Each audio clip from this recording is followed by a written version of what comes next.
et qui dit le président turc Recep Tayyip Erdogan de ko recevoir avec les honneurs donc accueil bu am solo sax la fa amal donc ñu waxtaan ci li nga xam ne mooy mbirum sécurité coopération bilatérale bu lié li nga xam ne mooy Sénégal ak la Turquie donc ñu wax ci tamit li nga xam ne mooy relation yi nga xamante ne relation yu fraternelle ñu yàgg am ci ñaaru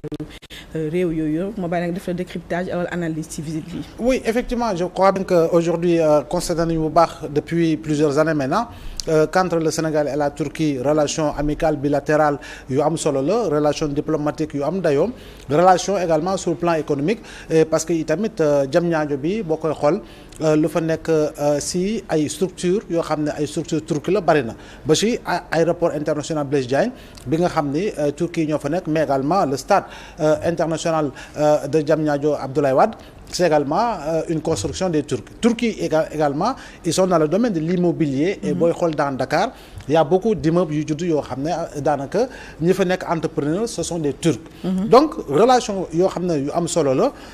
Diamniadio am nañu dem nañu koy ba koy tuddee sax Turkménistan du Sénégal. Donc aujourd'hui Premier ministre Ousmane Sonko bu demee Turquie on voit effectivement que le président Erdogan recevoir le premier ministre je dis bien du Sénégal avec véritablement tous les honneurs dañuy jàpp ni effectivement xam na xel ni Sénégal am na place bu am solo place bu am dayoo par rapport véritablement ak Turquie parce que itam nañu recevoir daanaka premier ministre Sénégal c'est la même chose pratiquement la ñuy recevoir président de la République bu fa ñëw donc Erdogan wane na ni am na cofeel ci Sénégal wane na ni bëgg na renforcer la nature de la coopération bilatérale entre les deux pays mais Ousmane Sonko tam demu fa pour dem fa rek dem na fa ak délégation boo xam ne dafa ànd ak avec le secteur privé sénégalais. Secteur privé sénégalais boobu àndoon na ak ñoom Chine ànd na ak ñoom fii nga xam ne moo di Turquie pour dire qu'en réalité le premier ministre aussi il met en avant ñi nga xam ne ñoo di secteur privé bi. Et justement dans la vision Sénégal 2050 mais également dans la déclinaison du plan de redressement lépp lu lamboo li nga xam ne moo di industrialisation gis nañu ni effectivement société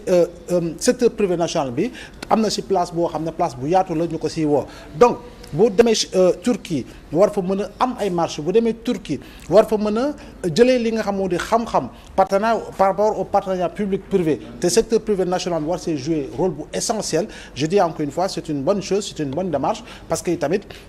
pour nga mënal sa bopp da ngay xam sa bopp pour nga xam sa bopp da ngay mënal sa bopp donc xam sa bopp mënal sa bopp boobu secteur privé national bi daf si am rôle central une visite de 4 à 5 jours boo fa demoon ak délégation comme ni ñu ko daan gisee dem foofu Mumbai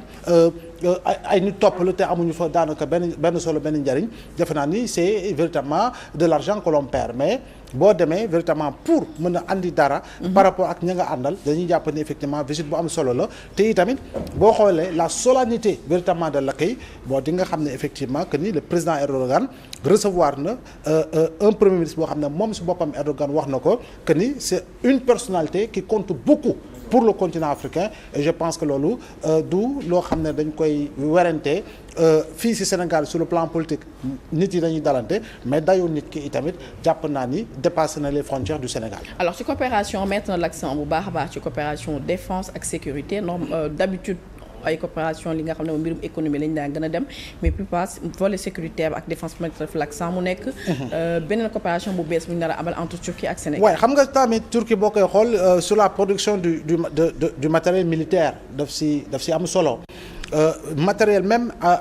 anti émeute boo koy xool itam Turquie daf si am solo lacrymogène yi nga xam ne yàgg nañ ko noyyi yàggul tuuti pratiquement ça venait de la Turquie booy xool blindé yi nga daan gis effectivement ça venait de la Turquie. Turquie également c'est un pays qui produit énormément de drones des drones yoo xam ne dañoo ay drones modernes yoo xam ne dafa répondre véritablement aux exigences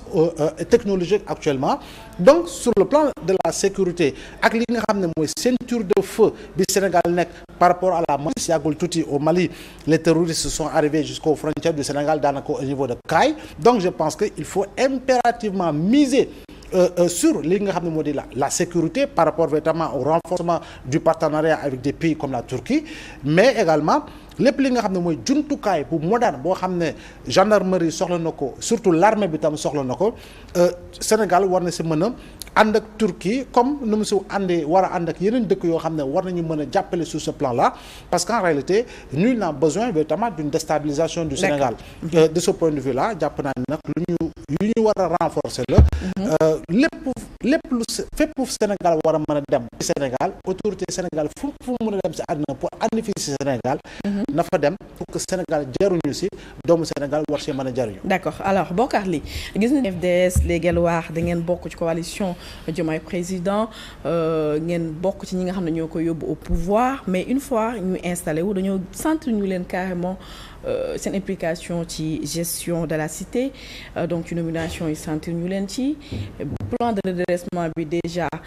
teg na les jalons pour ñu mën a dem ci li nga xam ne mooy wala li nga xam ne mooy développement waaye génne Sénégal ci gouffre bi mu nekk muy difficulté yi ñuy rencontrer financièrement est-ce que xalaat nga ni FDS ak visite bi nga xam ne le Premier ministre mi ngi ko amal fële ci Turquie mën nañu wax les choses vont démarrer enfin après 2 ans d'attente difficile pour les Sénégalais. Bon ñu ngi commencé rek di am mbégte ci li nga xamante ne mooy visite bi di Premier ministre def actuellement en Turquie. C'est que le président Babacar avant élection présidentielle il est bon important de rappeler tout le temps que dafa ne woon au président Diomaye ba mu ko fekkee Cap Manuel mu ne ko jàppale sans condition c'est-à-dire que jàppale wu ma la pour xaar ci yow poste jàppale wu ma la ci yow pour xaar retour en tout cas ascenseur bi pour mu mën a am ay ñi nga xamante ne mooy mes collaborateurs ñu nommer leen un peu partout. C'est pas une finalité pour le président Babacar Diop et c'est pas une finalité également pour nous parce que jàpp nañ sénégalais bu nekk ak foo mënti nekk mën nga service réew nga bokk ci état nga bokk ci gouvernement nga ñàkk ci bokk war nga am au moins li ñuy wax un élan de patriotisme fort bi lay permettre aujourd'hui quand même d'accompagner l'État, d'accompagner le président Diomaye Faye et le gouvernement à quand même réduire drastiquement la souffrance des Sénégalais. Li nga xamante ne moom mooy Babacar lu mu wax le président Diomaye daf ko wax ni carrément man dinaa la jàppale te amul benn condition te ci loolu la nekk jàpp nañu Sénégal nag boo fi nekkee nekk Sénégal ak pàcc boo mën nekk si nga mën a jàppale si réew mooy si li nga nekk nga yëngu ci dëggu ci jàppale li nga xamante ne mooy politique publique yi nga xamante ne moom la ñu dressé pour tous les Sénégalais. Maintenant par rapport ak visite bi la visite am na solo parce que bu ñu fàttali ni Turquie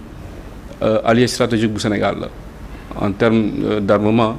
en termes de défense autant pour moi de renseignement intérieur en termes de coopération agricole en termes de fànn yu bëri li nga xamante ne te Turquie dafa am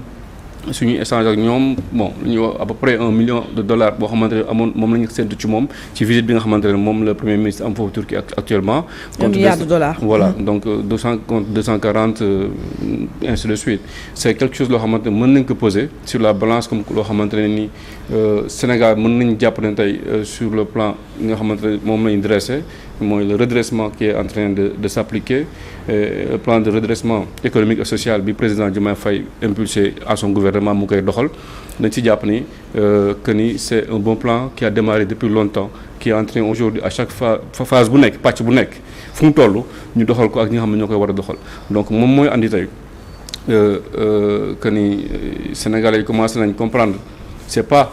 li opposition bi actuellement di wax moom la ñu war a jàpp mais lu gouvernement bi xamante ne moom la joxe par exemple sur la réforme fiscale ñu ngi ciy wax di ne dafay asphyxier Sénégalais yi aujourd'hui on a une fiscalité qui va se développer qui n'asphyxie pas am nañ fiscalité ba nga xamante ne mooy lu ñuy comp ci li nga xamante ne mooy képp kuy liggéey ci réew mi di ko def ci état ci gafaga état donc dafa am solo tey loolu bu ñu xoolee tey nekkutul ay couche yoo xamante ne comme régime yi fi nekkoon dañuy ciblé ñenn ñi ne yéen ñi nga xamante ne yéen a gën a ñàkk doole néew doole yéen la ñuy gën a xëcc ci li nga xamante ne moom moo ci yéen la ñu gën a comp ci li nga xamante ne moom mooy xaalis bi ñu état Sénégal war a participer pour doxal réew mi. demeetul noonu dañu andi le président Diomaye Faye dafa andi lu bees dafa ne tey Sénégalais yi dama leen di rapprocher ak li nga xamante ne mooy état dama day rapprocher état ak contribuable yi. ñu gis ci seen bopp ñu xam ne lépp luñ ci jox rek muy 1 franc dërëm buñ ci joxe day participer ci tëgg réew mi ci yoon bu baax pour yoonu développement. maanaam population ci boppam day xam lii ñuy jëmmal wala li politique bi ñu fi teg pour réew mi mën a jëm ci kanam ma dama cee participer ndaxte dañuy jël ci sama koom-koom dagg ma ci ay impôts. parce que lu ñuy wax levier de financement la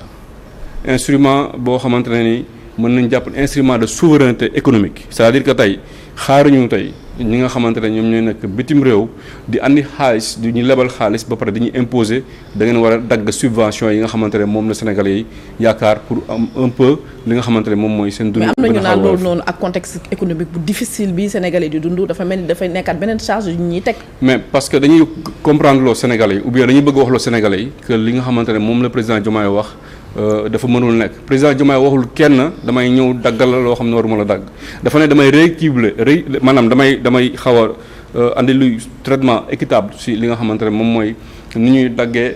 impôt li ñuy defee ni ñuy fayee ko l'impôt ci citoyens yi nekk parce que li fi amoon mooy ñi gën a am xaalis ñu ëpp alal ñoom ñoo doon fay lu gën a néew que li nga xamante ne moom mooy ñi néew doole yi nga xamante ne dañu ko doon fay te loolu mënul woon wëy loolu moo andi problème yi nga xamante ne moom mooy andi problème guerre moom mooy andi problème mu li nga xamante ne moom mooy problème mu